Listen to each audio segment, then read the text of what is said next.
when I graduated from college, I got my first job teaching. And I was also a coach, and I coached several different like cheerleading squads. And I was so busy and teaching is like a performance. Because I'm a language teacher, I teach Spanish and then English as a second language. So that takes, if you're good, and I tend to be perfectionistic about it and a people pleaser. I think you're going to see that as a trend. I have a feeling. Um, I mean, my people pleasing really kicked in, and you can't please 150 students and 28 whatever cheerleaders. So that's when I really started. For a week straight, I did not sleep barely at all. And I was new at this school, and people were stopping me in the hallway and saying, this is probably what really did it, was the fact that people were doing that. One of the major triggers, they said, are you okay? Because my skin was just like pasty, and I looked different. I mean, I was just very pale, and that kind of is when it all started. I was 23, so it was like 27 years ago. And so it's been on and off since then.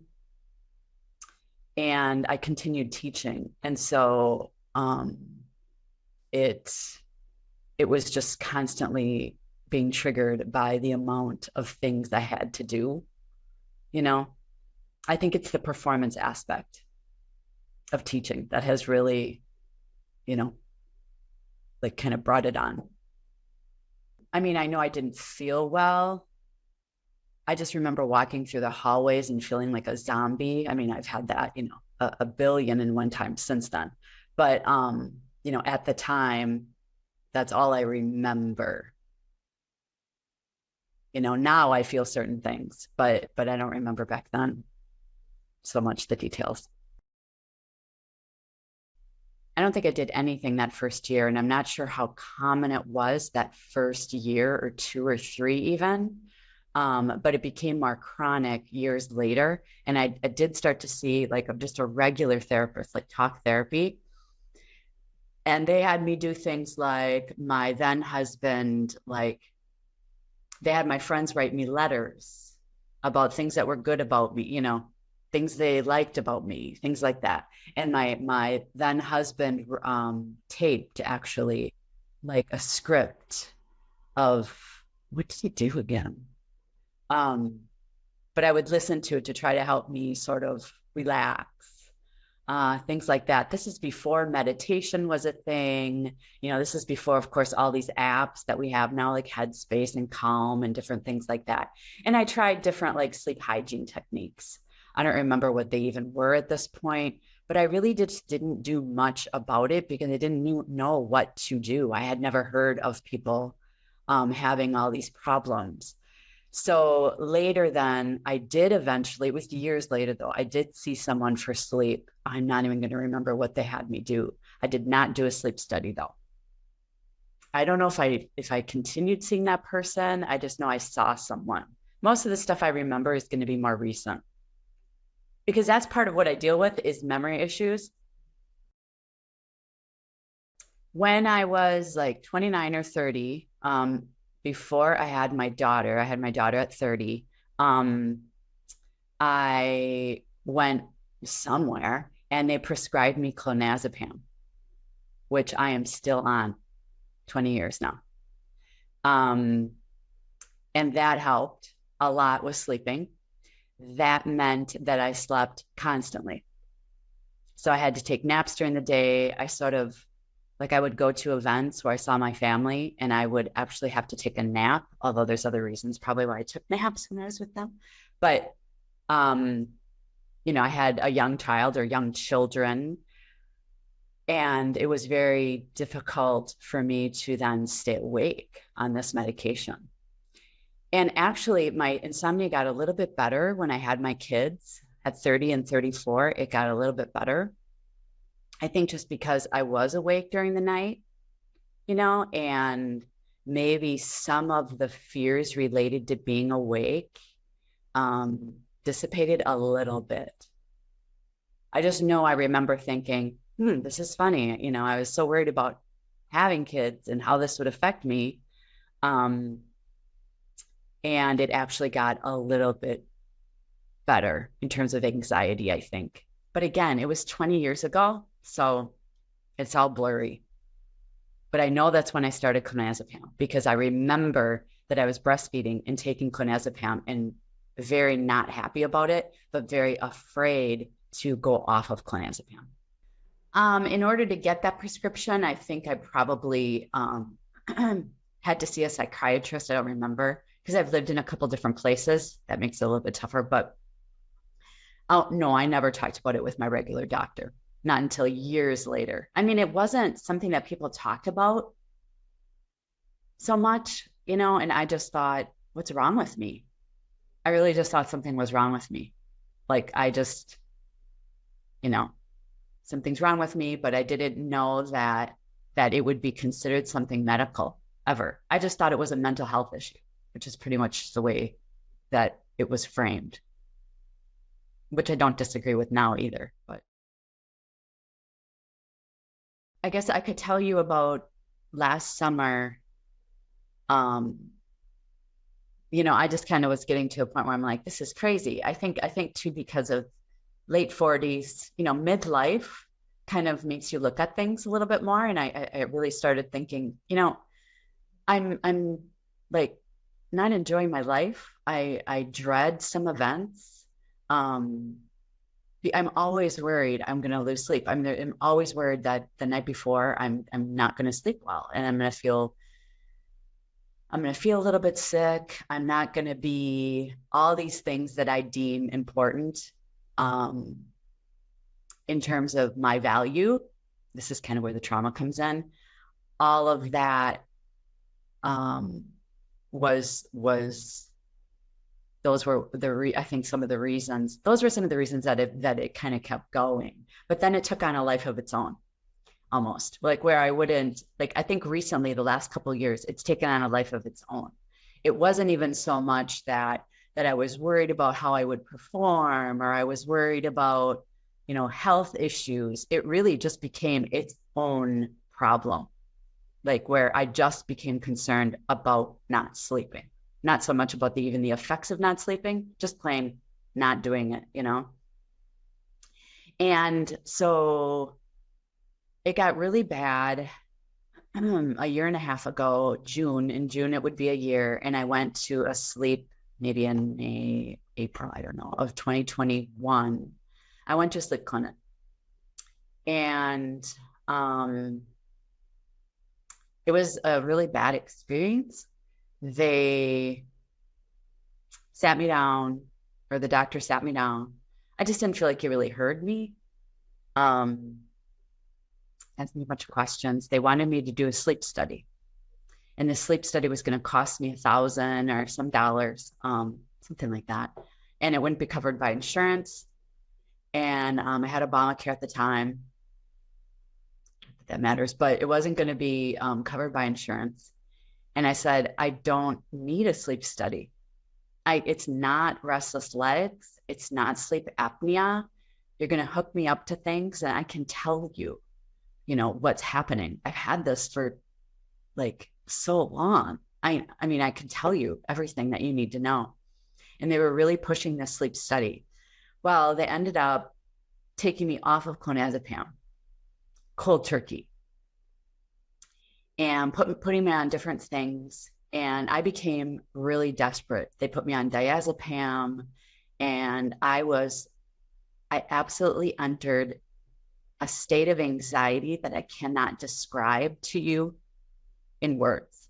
I had never had that kind of anxiety where it's like panic attacks.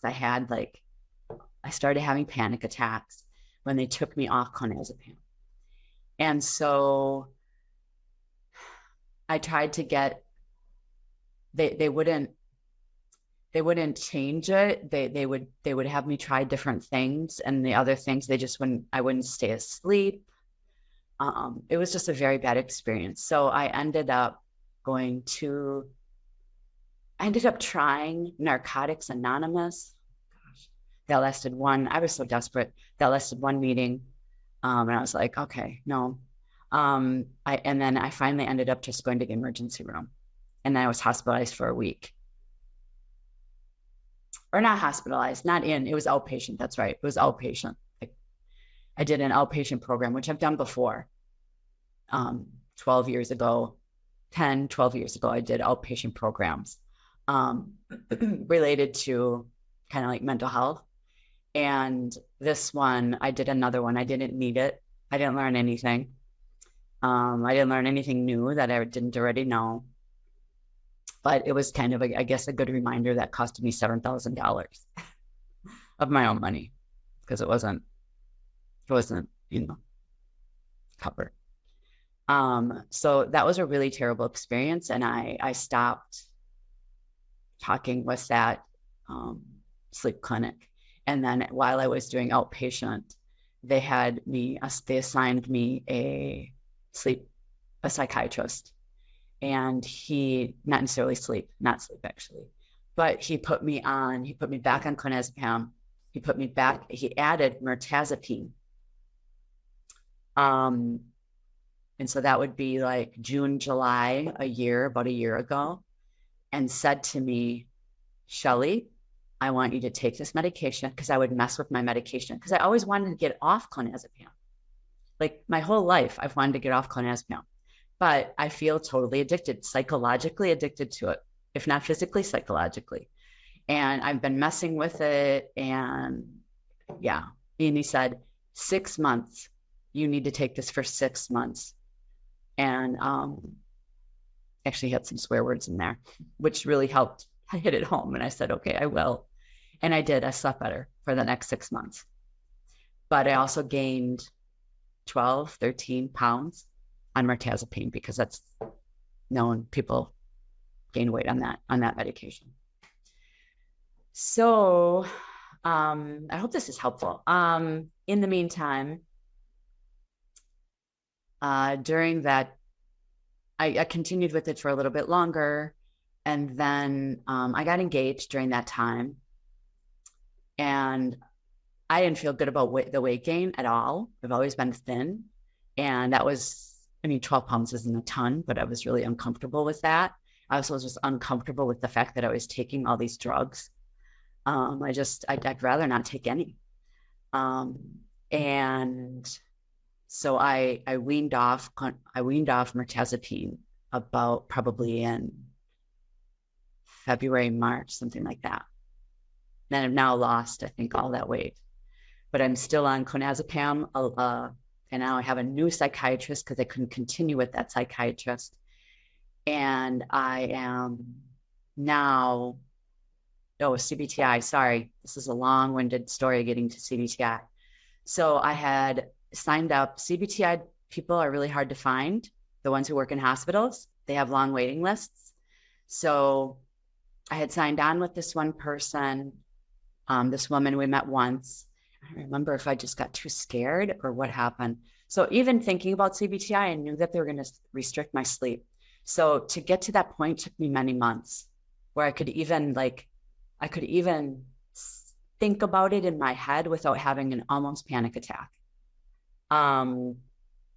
So I'm not even sure how what happened, but we didn't do it. And then I waited a few months, and then I contacted her again, and she had a waiting list. So I signed on with this man named Martin Reed. He does it on the side, or I don't know, but he has maybe you know him, know who he is. He's treated thousands of people, and it's an online thing, and he has you do sleep diaries for 2 weeks, and then he looks at them and he makes recommendations. He has a ton of videos he has you watch. I would have to sort of report how I was doing. It was an 8-week thing. And I would report how I was doing. And then he would get back to me with his feedback, like once a week or something. It was all online, which wasn't my favorite. But it did help. I think I definitely learned a lot. I did. I learned about, getting up at the same time in the morning, getting out of bed to avoid, to really try to avoid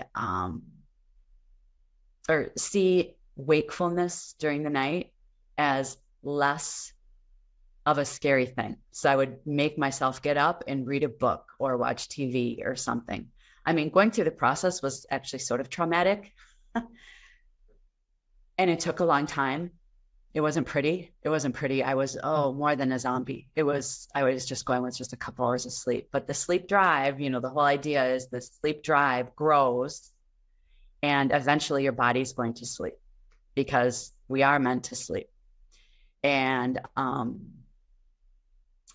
so I completed that program, and I'm not going to say it was amazing, but at the end, I went to Spain actually, which was kind of a strange way to end it. But at the very end of the program, interestingly, I slept for 2 weeks straight, like 7, 8 hours a night, 9. It was insane. And it was because I wasn't thinking about it. I just didn't think about it, but it didn't seem to have an explanation. It was kind of just, wow, okay. It goes in spurts like that anyway. Throughout my whole life, it's gone in spurts like that, where I'll have weeks where I struggle, and then I'll have weeks where it will be not an issue. But it's been an issue straight now for a couple of years or a few years, which is why I reached out to Martin. And then I ended it with Martin. I found a Facebook group run by Tracy Hannigan, and now I'm going to be working with her just to kind of like, just to have some support. And I started to do some breath work, which I think is kind of hopefully going to help me with trauma and get me out of my head. I've always done I've not seen a therapist, consistently for 30 years, but I have on and off throughout the last 30 years. And I think that talk therapy is not necessarily what I need to do. I think I need to focus more on connecting with my body, connecting with what's in my heart versus what's in my head, because I think that's where this all started. I am an overanalyzer, overthinker due to having a childhood where conditions were unpredictable. And so I had to, I think I had to do that to sort of keep myself sort of safe. If that makes sense. I see people commenting in these Facebook groups and they're so desperate. They're so scared. And I am past that point. I'm still afraid, and it still feels like it rules my life. It still feels like I'm living in jail. All I want to do is be free. That's what I say. I want to be free. I'm living in my own self-made prison is how it feels. And I just want out. I want out. Like, I'll do what I have to get out, To other insomniacs, everybody has their own, they have to be willing, and it's their timeline. They have to be willing to do something, to change, to really change something. Because just talking about it and just complaining about it and just going on and on about, I feel so bad, I feel so tired, I can barely work. I mean, I like empathize 100%. And I feel horrible when I read some of these people's stories, because I am doing a little bit better. It's still difficult, but I am doing a little bit better.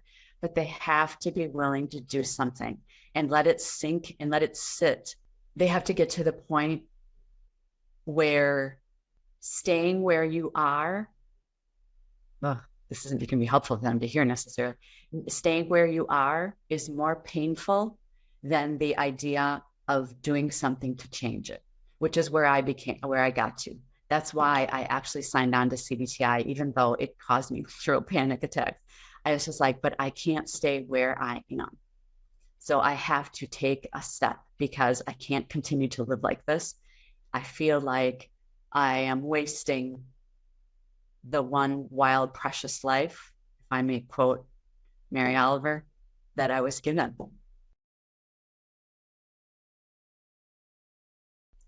The sleep clinic that I dealt with, that particular sleep clinic, I felt like they were trying the I think they need to remember that they're dealing with human beings, and that this kind of problem is usually going to, I think, have roots in trauma. I think I'm in this, these Facebook groups and different things, and talking to different people and reading about people's stories. And people want to, CBTI doesn't deal with they're not interested in medication.